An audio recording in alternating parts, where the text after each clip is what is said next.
Chicago, this is your new morning routine. Cap and J Hood. Follow Cap J Hood on Twitter and Instagram. Stream the show on the new ESPN Chicago app. Watch the show on Twitch. Follow ESPN 1000 Chicago. Now, on ESPN 1000, Chicago's home for sports. David Kaplan and Jonathan Hood. Woo! Bring them out, bring them out, bring them out, bring them out. Woo! Bring them out, bring them out. Bring them out, bring them out. Bring them out, bring them out. Bring them out, bring them out. Okay, Hoodie, you know I'm the most optimistic guy you know. More times than not, yeah. Like, it could literally be on fire in here. I'd be like, we're fine. Just get a cup of water. We're good. And then I'm watching the game last night. I had a great time at the Howard Street Inn. Thank you to all the fine folks that came out. It was packed. We had a great time. We qualified 2 more winners that are going with us to the Cubs game next Wednesday up in Milwaukee. And I'm looking up. I'm going, are they doing an effing wave at Wrigley? Mm-hmm. Okay, all those people that did the wave should never be allowed to ever go into the federal landmark again. Ever. We don't do the wave here. We just don't. And don't tell me I'm going to fan the way I want to fan. No. We don't do the wave at Wrigley Field. We don't do it in Chicago, period. But my place at Wrigley? Okay, so we're known better now for cup snakes. We did the wave. Oh, we scored 0 runs. But guess what? There was some damn accountability last night, and I loved it. Remember last year? I think it was last year. Hoodie and I were in the morning show, and Javi hit one that he thought was going to land on the moon, and it ended up not getting out of the park. Correct. And I came in and said, okay, that crap has to stop. And David, excuse me. That's a fine. Bernie'sBookBank.org. That is a fine, and I'll pay you. Get your dollar out, pal. All right. I don't have a dollar. I'll throw a 5 in there. Oh, doctor. So last year, yeah, that went down. Yeah. And I said to you, okay, enough. Bench his ass and send a message. David Ross came out, I'm not going to bench a guy that plays hard 99.9% of the time. It happened, blah, blah, blah. We'll address it. And I didn't like it. And I heard from people over there, you need to relax. Well, guess what? It happened again last night. Mm-hmm. First of all, if anyone was watching the game, when they showed Javi at first with Rizzo batting, he's standing on the base. He's not even leading off. Now Riz hits the fly ball. Javi's cruising into third, and it is absolutely ridiculous. In the air, left field. Rosario started back, now in. Oh, boy. And Baez forgot how many outs. And it's a double play. Javi lost track of the outs and ran all the way to third. And it ends up being a double play. Highlight courtesy of Marquis. You hear this smattering of boos there at Wrigley? Yes. The people are paying attention to the game like, what the hell happened there? I had a friend of mine who was at the game, he and his wife, and she texted me and said, what just happened? Mm-hmm. I said, the guy who I really love as a player didn't know how many outs there were, and he's cruising into third. First of all, why are you standing on the base and not taking a leadoff? Right. Second of all, what are you doing cruising into third, and they throw it back? And I listened to the national call as well, and they're like, whoa, what just happened? They didn't even realize it, and then they saw him get doubled off, and he got benched immediately. Now, here's what I thought during the break. I did not know that he was going to get benched. I thought, is he out because I was listening to the broadcast, and Alcantara came in. I thought, hey, man, is he out because of an injury? Is that why? No, he got benched, and rightfully so. Ross nose to nose with Javi, making him understand, like, hey, man, you got to get your head in the game. Yeah, and I'm so tired of people that want to coddle. Well, you can't bench Javi. He's the greatest. No, stop. The other day, Jock Peterson pops one up on the infield. It's foul. He just starts trudging back to the dugout. big problem. It was windy, shocking at Wrigley, yes. and the ball blows fair. And the guy made a diving catch. If that ball had fallen, he would have been thrown out. That, and then he was removed. I guarantee you, David Ross got that team together and said, okay, this BS stops right now. We aren't scoring. We aren't playing clean baseball, and that's it. I don't care if your name's Javier Baez, Anthony Rizzo, or Jock Peterson, or whoever. I'm not going to tolerate it any longer. I can understand where David Ross is coming from because what you want is for the Cubs to stay sharp, right? So you lose a series against the Mets, you lose a series against the Marlins, and now here you are in the Indian series, and now you don't know how many outs there are. You're just kind of lollygagging around. That's not going to work. That's not going to work for David Ross. It shouldn't work for any manager. So I liked what he did there because it says to the team, hey, you got to be able to pay attention. Now, we go back to Schwarber last year, right? The Kyle Schwarber thing where he takes Schwarber out of left field. Yep. Now, the story is that Ross apologized to Schwarber afterwards because he thought that Schwarber wasn't hustling. But here's the thing. In your gut, see, this is where you get away from the analytics. This is why I always say, Cap, there's a healthy balance of both, right? The numbers and your gut.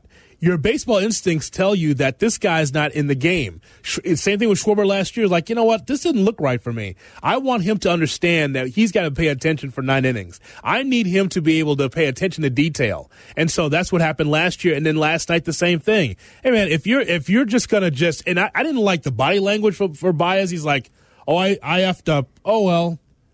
That's not going to work, man. You should be pissed at yourself that you messed up that inning. But then afterwards, nose to nose with Ross, and then like Baez just walks away, the unhappy face, like, oh, okay, whatever. Well, here's Javi. Well, we'll hear from Javi. Here's Ross first, then you'll hear from Javi after the game. I like to keep some of those things in house. I mean, I think it's we just got to make sure we're focused and locked in during the game, and sometimes our frustrations can distract us a little bit and. We had a good conversation, and I think that's behind us. Javi's really important to this team. It's not about setting an example for a star player that's a big part of this team. That's not it. It's just, let's get somebody in there that's fresh and let him regroup, and he'll be better for it tomorrow. We'll all be better for it. I agree with him. You know how many managers that we've seen on both sides of town where if that would happen, just arms folded, just like whatever. Yeah. See, this is why I don't buy into the Lance Lynn theory of, it's June, it's 162 games. No, man, I mean, you want to win series. Mm-hmm. And you have 162 of these, so you got to pay attention. There's always going to be brain farts. I understand that. But you just want your team to be sharp. If you got to use that guy as an example of everyone else that's got to fall in line, then use him as an example. Oh, it's just June. No, you're trying to win the division. You're trying to get in the playoffs, man. I understand from a pitcher's perspective. Hey, man, okay, whatever. I had a bad start. You're not going to be perfect every start. I get it. Yeah. But in terms of effort and having your head in the game, that stuff can't happen. Here's Javi. I blame it on myself. I lost the count of the outs, and we talk about it. We in the same page, and I'll be there tomorrow to help the team. He saw one thing, I saw another thing, and he just took me out of the game. Like I say, there's no hard feelings right now, and we talk right after the game. We are in the same page right now. I didn't like I got taken out of the lineup, and obviously Serge was not completely ready. Which is what I didn't like, but things happens against between brothers, teammates, and managers. It happens, and we obviously try to be in the same page and trying to help the team as much as we can. What did he see?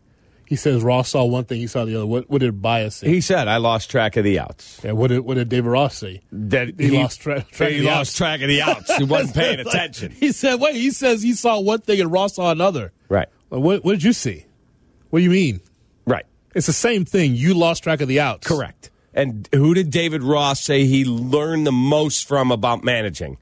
Bobby Cox in Atlanta. Well, we saw that, didn't we? With Andrew Jones? That was against the Cubs. It's Andrew Jones, right? Andrew Jones. Yeah. In the middle of an inning, loafed after a ball. He was 20 years old. Loafed after a ball. Bobby Cox walked on the field and said, "You, done." Yeah. But guess what? Andrew Jones went on to be a hell of a player, and I saw an interview with him, it's got to be 2 or 3 years ago. He's long retired, and said, that was the key moment of my career. I was embarrassed. He absolutely aired him out and then embarrassed him to the national media. And he said, I realized I got to get my head in the game. Became a hell of a player. Just trying to make you a better player, that's all. I liked what I saw there. And then you're talking about Wrigley Field. You're not happy with Wrigley Field. But, there's one side of this, Cap, that you can look at. Man, we've been through a pandemic. We couldn't get to the ballpark. Now you're looking at, 39,000? Mm-hmm. Now you're seeing things uncharacteristically. You're seeing the wave and cup snakes and all that. They're just trying to have a good time, man. Don't be the old man in the room. I have no problem people having a good time. The wave is something we don't do in Chicago. I'm just telling you, man. I agree with you. The first time and the last time I did the wave, it was never even in Chicago. I was 11 years old at Old Tiger Stadium. Mm-hmm. I went with my aunt. I had a trip to Detroit, and she said, "You want to go to the Tiger game?" Like, yeah, that's cool. Didn't think I'd get to Tiger Stadium.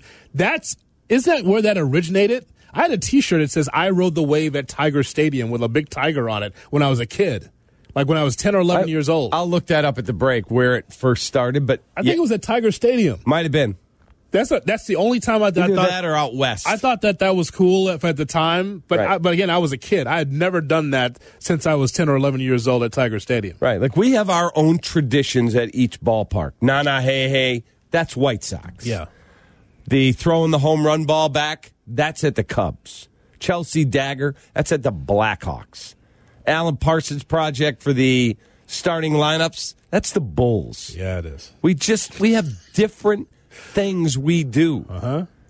We don't do the wave. The earliest available video of the wave was from October 15th, 1981 at an Oakland A's game. There you go. West Coast? Yeah. I thought it might have been West because I know the Tigers had, when they were good, it was packed. Now, and that upper deck hung over, and that thing was rocking. So that for me was, 83, 84, somewhere in there? Boyle's dad was the team doctor of the Tigers. Yes. Boyle was at Tiger games all the time. Well, and that's what it says that it really, before it was nationally televised in a baseball game for the Oakland A's, it was big in the National Hockey League. Oh, I didn't know that. Big hockey thing. I wonder if that was big at Joe Louis Arena. In the late 70s. See, I know why that pisses you off is because, and I noticed this too when I was a kid doing that, when I was 10 or 11 years old, it means that you're not really watching the game. Exactly. Because you're just watching for when the wave comes your way. That's pretty much you're not watching the game. And then, of course, the cup snake thing, listen, you want to do that in the bleachers as a bleacher thing, fine. Back in the 60s when they were in the bleachers, were they paying attention to the game, or was that Mike Murphy on the bugle? That was Mike Murphy on the bugle. Yeah, right. With the yellow construction helmet on. Yeah, so, think about that, right? Yes, you should have I have no problem with having fun at the ball game, but also it'd be great for you to be able to see the entertainment in front of you. Correct. Now, some people are just bored by baseball. It's like, I just want to be there for the sunshine. For me, I like watching the game. Same here. I'm just My funny wife that way. taught all the boys how to keep score, and she kept score. We went to a game the first time. She kept score. And then I see the picture Danny put on his Twitter. Basically, he's Danny at a game, checking his phone. Oh, that's not Danny. Now that's unfair, Kaplan. That's not right. Check Danny's Twitter. He put up a tweet yesterday that went viral of a girl, literally, the home run ball is about to almost hit her. She's down looking at her phone. I got friends from all over the country that was able to look at that, Danny, that you put out there. But in our business, I have a lot of friends that were like either liking that or using that as fodder on their shows. In Miami, in particular, and in Texas, friends of mine were looking at your picture that you put up and like making fun of Cub fans where there's a baseball that's hit in the bleachers and the one lady's looking at her phone. She has to be getting destroyed by her friends. Destroyed. She's so into her phone, like I'm dying to know is she texting a significant other, like making plans for after the game? Is it she lying to her boss saying she can't come into work? Like what? Maybe what she was sexting her boyfriend. You don't know. Well, wait a minute now. You got a little too far. Do you do this? Do you sext? Just saying. All right, 312-332-3776. Innocent until proven guilty. Not in baseball. Take that. Scratch your morning sports itch. This is Cap and J Hood, our new morning show. On ESPN 1000 and the new ESPN Chicago app.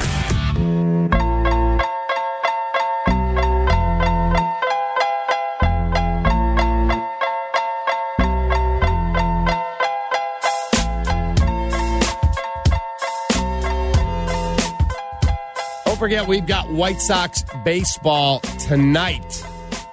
The White Sox and the Pirates. Danny, what is that, 5:30 pregame tonight? That will truncate the last half hour of Waddle and Sylvie? Yeah, that's correct. 5:30 Sox at Pirates. There you go. Lucas Giolito on the hill. Hoodie, if you could look up the DK strikeout number, DraftKings strikeout number on Giolito tonight. If it's not too high, I'm going over. Yeah, I'll look it up later. We're busy. I like that tonight, and I think this is a chance for the White Sox to get right after a tough weekend in Houston. Put that dog meat Pirate team down. Just euthanize them tonight, Yes. early. The elixir for a sweep against the Houston Astros is to play the Pirates. That's exactly right. That's what you put that right in your veins. Like, oh, Pirates baseball, one of the dumbest teams in Major League Baseball. Here, I'm going to have a rundown between first and home.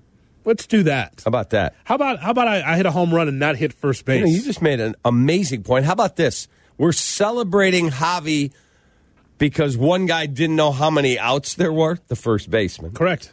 And panicked. And now Javi has no idea how many outs there are, and he gets taken out of the game. I hope it's a learning lesson. Your team has a decent IQ, though, the Cubs. Yes. Yeah, you got a decent IQ. Yeah, they do. You're not the dumbest team. That's the Pirates.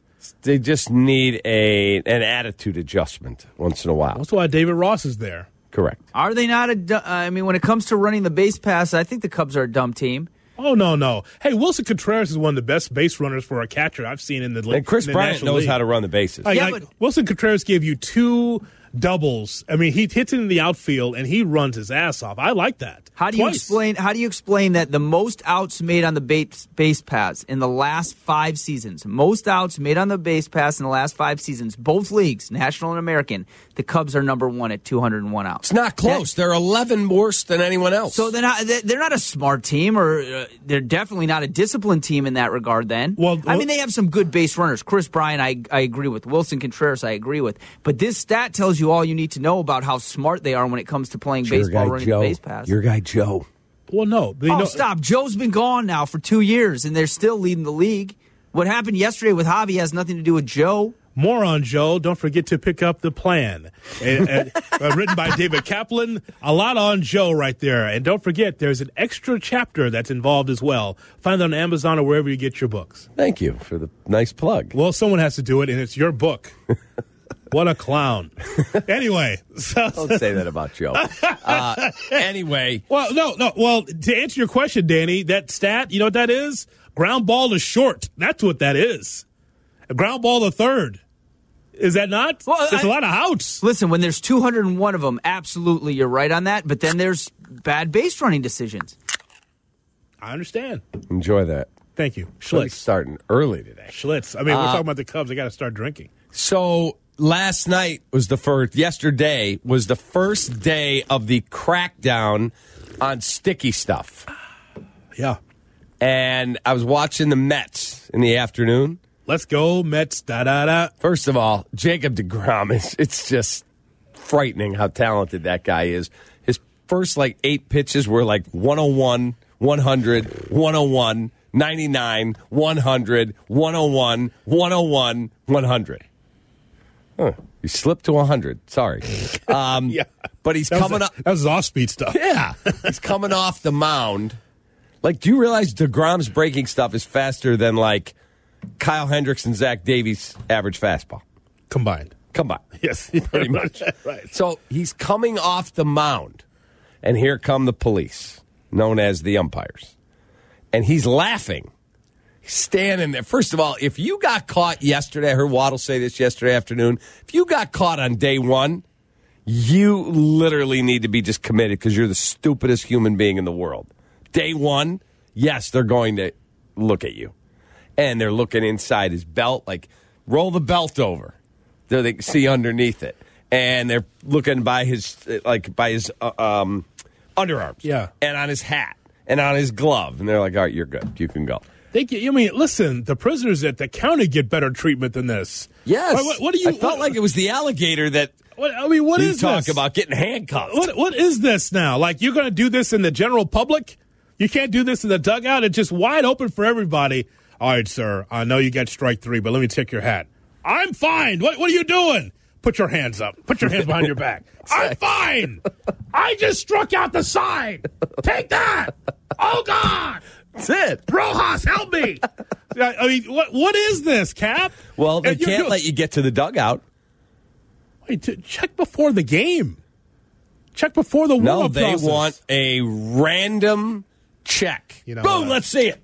No, that's ridiculous. Now, that's ridiculous. I thought it was great. No, it's not great. It's cool. No, it's so funny. This is a conundrum. This is where Theo's got to be able to step in here. So it's the conundrum of, the games are too long. So now not only do you have the replay, now you got to have the pat down. But the pat down is during the commercial break, so it doesn't add any extra time. It's still too long. Let me see. Let me check your hands. Let me check your thighs here. What is this? A roadside check? Yes, no, it's like a breathalyzer check, a DUI stop. I'm fine. I don't have anything on me. I see an ounce. What if they find some coke? Can you imagine? What if he went like this and goes, no, coke? No, we're not looking for that. Cocaine vials. Hey, Tim Ray's is here. Wow. What is this, the 80s Mets? Don't shake your head, Danny. That was part of the part of the Ken Burns film. Do you remember the Ken Burns film? Yes. Slid head first for a reason. You need to let Ken Burns know that there's a Midwest and a West in this country, too. Yes, I understand. Everything he does is about the East. I understand that. Well, that's why we don't have Carl Ravitch on anymore. Anyway, 312-332-3776.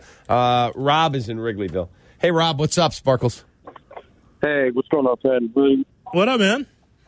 Hey, just chilling out here, getting the field ready for the game tonight. Yes. Hey, I had one thing to say about Wrigley Field, and I'm not an actual, extremely young buck. I'm about to turn 35, but cup snakes and the wave, those suck. But one thing I've always hated, and I've even been all the way into the 9th inning and didn't think it was going to happen, is the YMCA. Hate it. It's ridiculous. That's a Cub tradition. But that's been a tradition for a long time. They need to end that. That is just goofy, embarrassing, and it's the worst. And now, you said you're getting the field ready. What does that mean? We're cleaning up, getting ready for the fans to come in. I'm up here on the upper decks right now, getting it ready. Well, so you're working on the ground crew? Yep. My guy. And listening to us. How about that? All day, every day. Morning, every day. I'm here at 6 or 5:30. I listen to you guys as soon as y'all come on. You are the best. Please tell Rick, the great grounds crew man who runs the scoreboard, has the fastest fingers in America counting balls and strikes. Tell him we said what's up. Absolutely. Y'all have a good rest of the day. Appreciate you, Rob. There you go. How about that? Yeah, he's listening to our show, Cap and J Hood, and not the flagship. Isn't that something? Love it. He prefers us. How about that, Danny? Who doesn't? That's like saying I like summer better than winter. I like that. That's a feather in his cap right there. How about that? Outstanding. He's got the upper deck cleaning. I agree with him, by the way. Is the YMCA ever going to go away? Of course, listen to you. Is the YMCA ever going to go away? That, enough of the YMCA. Weddings, bar mitzvahs, 16, stadium anthems. Did you have the YMCA at your wedding? No. No. My wife would have fired the band on the spot if they brought out the YMCA. We did have the Jeffersons, though, moving on up. We did have that. And apparently that was DJ's choice because we did not choose that on the walkout. I don't think we chose any of the music other than the first song. You ever watch the Jeffersons, Cap? Yes. Okay. Very much so. That was our walk-in song. But did you pick all your music? The whole, I know you said that one song they played that you didn't have anything to say, but did you, sit down with Peacock and go, I want to make sure these 5 songs get played? No. I didn't. We did. No. For Really? the amount of money we paid for our band, we went in, they had their catalog of their songs, and we got to pick our first dance, obviously, the last song of the night. Then we got to pick other songs we wanted to hear, but most importantly, we had veto power, and we got to X out songs we absolutely did not want them to play. There might have been one song I chose, but I think that she chose the rest because I was just trying to get to Antigua. Dude, that's the only thing that was in my mind during the wedding. It's like, I just can't wait for tomorrow so we can get to Antigua. I could not, because we got married in November. We got married in November so I can remember it's NBA season when I get old. That's why we got married. She doesn't know that, but I said, November NBA season, that's why we got married. Well, you're having your 21st anniversary coming up soon. Yeah. It worked. Yeah, yes, so, yeah. So when Mindy and I got married, she said, what kind of cake? I don't care. What color? I don't care. What do you want? I don't care. Do whatever you want. I don't care. I don't want any involvement. Just tell me where to be. You know what's funny about that, Danny? We got married during the election of 2000, right? And you're in Antigua and you got 4 channels. And all you had was the headline news, and it would just give you a little news at the top, and everything else was international news. So we had no idea what was going on. I had no idea who the president was in that country. Right. This was before cell phones were before the cell phone would give you the intricate information the internet. It was just a phone. It was just a phone. I had no idea what we're coming back to. Who won? Yeah, Were you surprised? I didn't know. I know there was hanging chads when we came back to the United States. Correct. That's all I knew. I had no idea. We're just this is during our honeymoon, Cap. Crazy. I had no idea what was going on. Just okay, well, there's sunshine and sand. We'll do that. That's all you need. I'll deal with the rest when I get back. I don't have much say anyway. Damn cab driver, right? He takes this. He goes, "Where would you like to go?" It's well, we're not. This is our honeymoon. I'll send you to this restaurant. And he just drops us off. He goes, "I'll come back in an hour." Really? Yeah, it's like a friend of his. It was a nice place. He's like, "This is a nice place. I'll drop you here. We'll come back." Oh, okay. Well, how do we get back to the hotel? Didn't know how, but the guy actually did come back eventually. Antigua, very interesting place. I've never Fun, been, though. but I would love to go. Oh, it's beautiful. Sun and warm. Oh, and sand and drinks. In I'm November? in. Sign me up. Not know what's going on in the country. Sign me up. Anyway, 312-332-3776. We play Hoodwinked next. Is Hoodie telling us the truth? We've been red hot. 312-332-3776. 10th caller right now. If we're right, you're going to dinner at Lou Malnati's. Be right back. Cap, J Hood. Our new morning show. Follow on Instagram at CapJHood. This is ESPN 1000, Chicago's home for sports. All right, Cap and J Hood listeners, who's ready for a story? Sit back and relax as Jonathan Hood regales you with tales of frivolity. Did it really happen? We have been hoodwinked. Who knows? Bamboozled, led astray. Who cares? Be prepared to be Run amok and flat out the seat. hoodwinked. We don't get fooled again. All right, I'm going to turn the floor over to my esteemed partner. Hoodwinked is brought to you by Lou Malnati's. When you want deep dish and sports, dine-in, curbside pickup, and no-contact delivery, Lou Malnati's. The passion runs deep. So good, Cap. Oh, I don't have to tell you. It's the greatest. I think that's going to be the play this weekend. I've been away from Lou's for a little bit too long. Got to get back into it. Oh, Delicious. That and a Lou salad with the sweet vinaigrette dressing. I think the salad is not. I think that should be a commercial for itself. Just the salad itself. The salad that just runs when you open it up, it just runs out of it. It just runs out of the container Because they overfill it. It's so good. It's actually criminal because it should be. You should pay more. Yes. Actually, quite frankly, So good. It's so ridiculously good. Matt in Arlington Heights, you ready to play, kid? Let's get it going. Good morning, fellas. Good morning. Appreciate you listening to the show. Jonathan, it's yours. All right, Matt. Let's get you a pizza, all right? All right. All right. Ready to rock. So on a full 747 flight, I had the middle seat. Oh, boy. Lucky me. I had the middle seat. And there was a guy that was next to me that was falling asleep on me.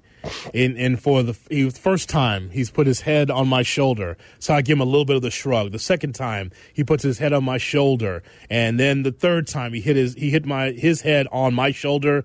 And I said, hey, man, you have to get off me in front of the entire plane. Because at some point, the drool started going down my shoulder. I couldn't take this. I said, hey, man, you got to get off me. Did that really happen? All right. Well, Hoodie has, let me just tell you, I've known this guy over 20 years. He is the nicest, kindest person. But he's also, he can be an angry man if you offend him. And somebody drooling on his arm, he would be the first, hey, man, come on. Hey, man, stop! Wow. Matt, what do you think? Well, I think what you said, Cap, Hoodie, I don't know you personally, but I will say, though, from listening to you, I do know that you have a kind, gentle heart. But, the reality is, like what you said, Cap, I think we all kind of have our limits, right? There's that breaking point that we all have. I'm kind of, I think, from the same mold as you, Hoodie. I'm a happy-go-lucky guy. But if I was faced with the same situation, I think I would probably react the same way. You fire a couple warning shots, but after the third one, it's kind of like, all right, enough is enough, right? You got to kind of set the tone. So I'm leaning towards this is something that happened here. Wow. I was going to say, because I know my partner, and in that setting, I just don't see him lashing out on the plane. I think I see him like shrugging his arm, but not like exploding on the guy. Like if we were in the IDOT bullpen, which we have our pre-show meetings, and by the way, the IDOT bullpen reminds you that driving, biking, or walking responsibly really is a matter of life or death. Learn more through social media at lifeordeathillinois.com. Like Hoodie has, it's his safe space. Like he can be himself there. But on the plane, my gut tells me it's not true. All right. Well, a couple questions for you, Cap, just to see if maybe this will kind of influence me a little bit here. With regards to Hoodie, have you ever kind of seen Hoodie go off the rails? Is it something that you just you haven't seen him go that far off the rails, or do you think this is just an isolated incident if it did happen? I've seen him get angry. Like he hates being interrupted or someone saying his opinion doesn't matter. You could disagree with him, but if you go, that's stupid. I don't get angry. That's spurs go up. I usually don't interrupt in this. You could ask Danny. Danny's known me longer than anybody else in here. Like he's got you by a year. I don't get angry, Danny. I can get miffed. I get pissed, but I don't get angry. No, you don't get angry. And that's why when I hear this story as a guy that's known you for a long time, I think that he's hoodwinking us.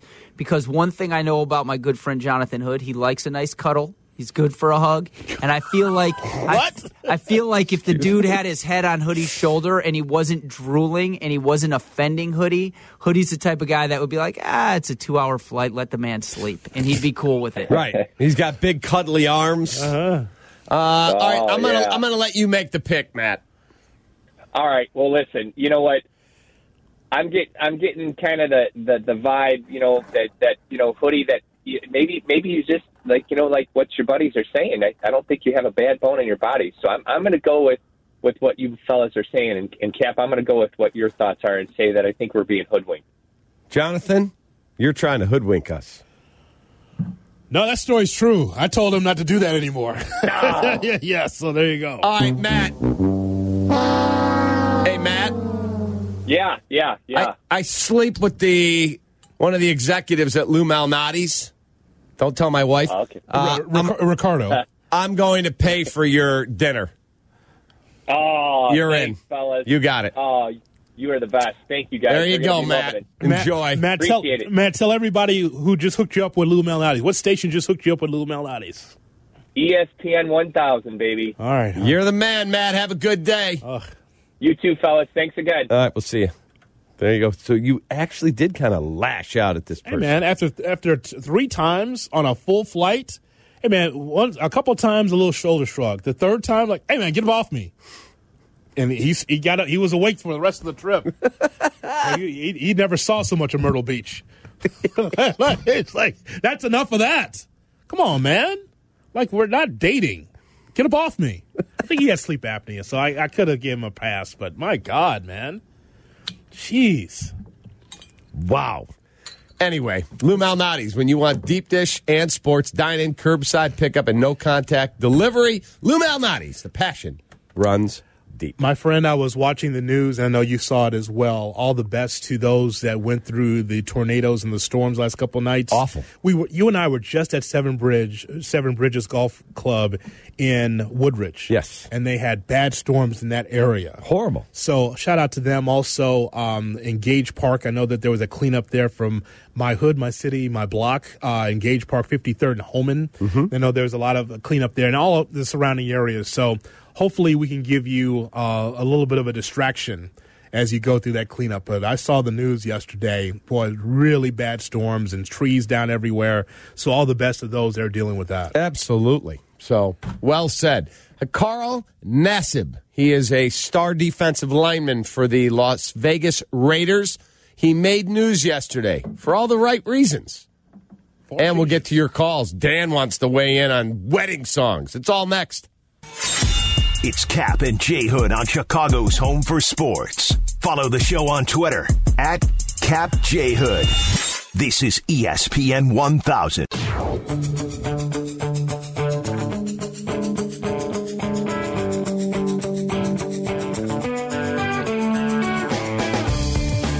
So, there was big news yesterday in the National Football League.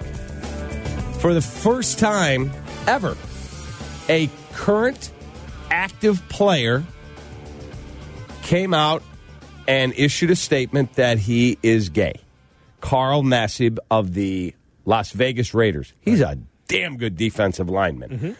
And here is what he said. And keep in mind, the Raiders said this guy is awesome. He's a hell of a player, and he is intensely private. And he felt it's time. What's up, people? I'm Carl Nassib. I'm at my house here in Westchester, Pennsylvania. Just want to take a quick moment to say that I'm gay. I've been meaning to do this for a while now, but I finally feel comfortable enough to get it off my chest. I really have the best life. I got the best family, friends, and job a guy could ask for. I'm a pretty private person, so I hope you guys know that I'm really not doing this for attention. I just think that representation and visibility are so important. I actually hope that one day videos like this and the whole coming out process are just not necessary. But until then, I'm going to do my best and do my part to cultivate a culture that's accepting, that's compassionate, and I'm going to start by donating $100,000 to the Trevor Project.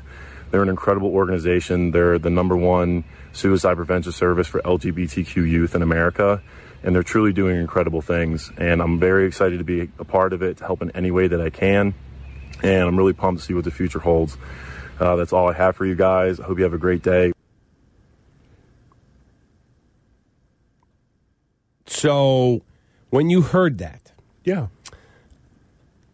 hats off to him.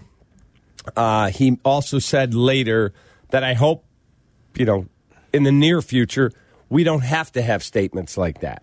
Correct. But he was supported by his teammates who all reached out, and they talked about social media. He got tremendous support. What did you think about it? Well, I think that it's great that he was able to say that, because now it sheds light on how some could be able to contribute to the LGBT and also the GLAAD communities if they cared to.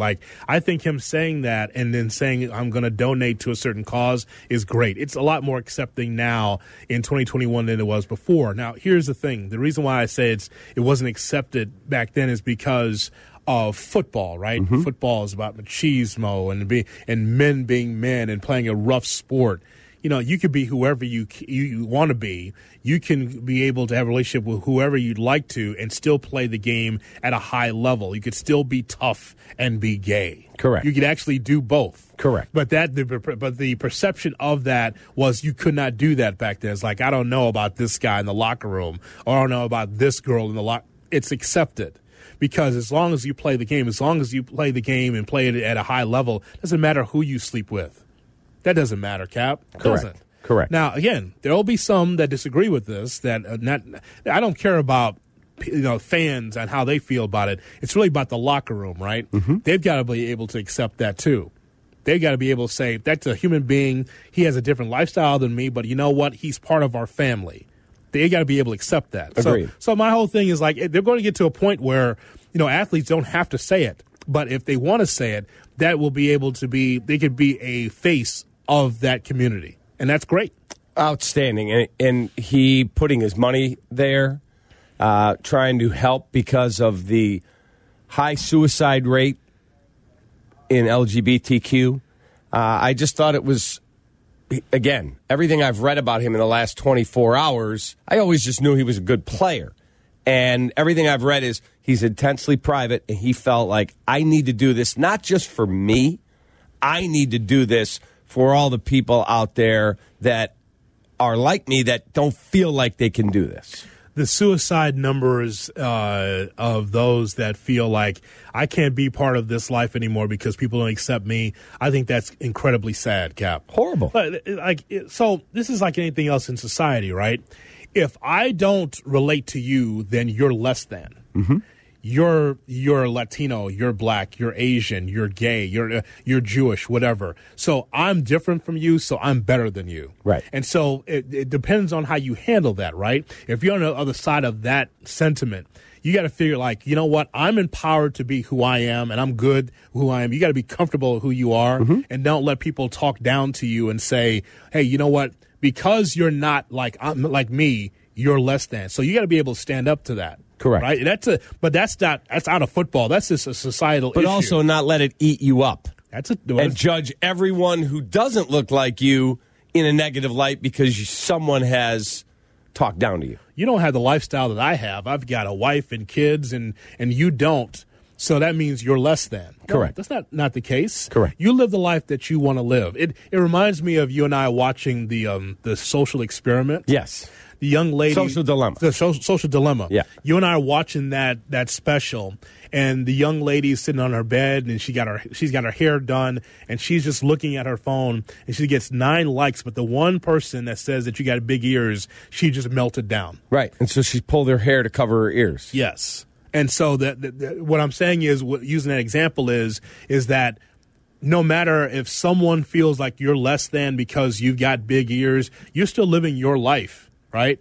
You probably don't even have big ears, but just someone says it. You just do what is best for you. Now, it's easy for me to say that from this chair and our chairs, but Cap, the whole thing with this is that Carl is living his life. I'm glad he said it, but I think he understands, like, no matter what anyone else says, I feel like I can get on camera and tell you that I'm gay and then tell you that I'm going to give to this cause and that I'm living my life, I'm living my best life, and I'm feeling great. Yeah, and just know I've got great friends, great support system, great family, and a great job.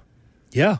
And he's really freaking good at it. Yes, he's very good. Yes. So great I'm glad for him. We're going to get to a point where either players won't say it or they'll say it, and we'll just move on to the next page. Agreed. It won't be such a big deal. Agreed. That's why I hope we get to the point where they hire a coach, and it isn't he's the first African-American coach, or she is the first female. She's just the person is the head coach. Yes. That's where I want our society to be. At some point, that's going to be the case. I hope so. Maybe in our lifetime. I hope so. Real quick, let's go to Dan in Arlington Heights. Hey, Dan, what's up, Sparkles? Hey, so I'm a little bit more of an active groom in the wedding planning, and the band is part of what I'm taking a look at. And I got to agree that, the YMCA, the line dance, cha-cha slide, electric slide, chicken dance, like those have got to go. And there are even some newer songs that you just hear beaten to death at wedding after wedding after wedding that we're just completely taken out. It's on the no-go list. So, well, Dan, you wouldn't want me to do the electric slide at your wedding? You wouldn't want me to do that? For the coin we're paying on the band, I think I'd rather hear them play Sabotage by the Beastie Boys than do the electric slide. So are you involved in picking the music?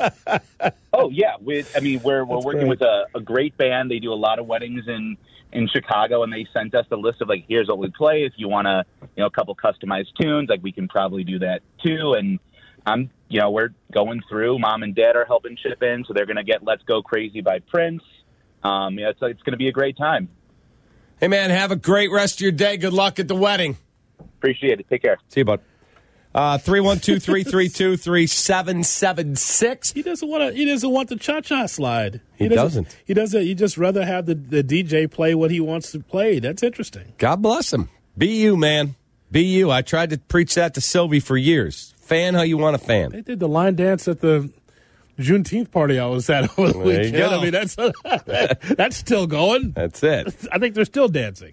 Sylvie just threw up in his mouth. Did he just say that? I'm kidding, Sylvie. Who is the mother bleeper? Who is the mother effer? We ask Albert Breer. Hey. That question in 2 minutes.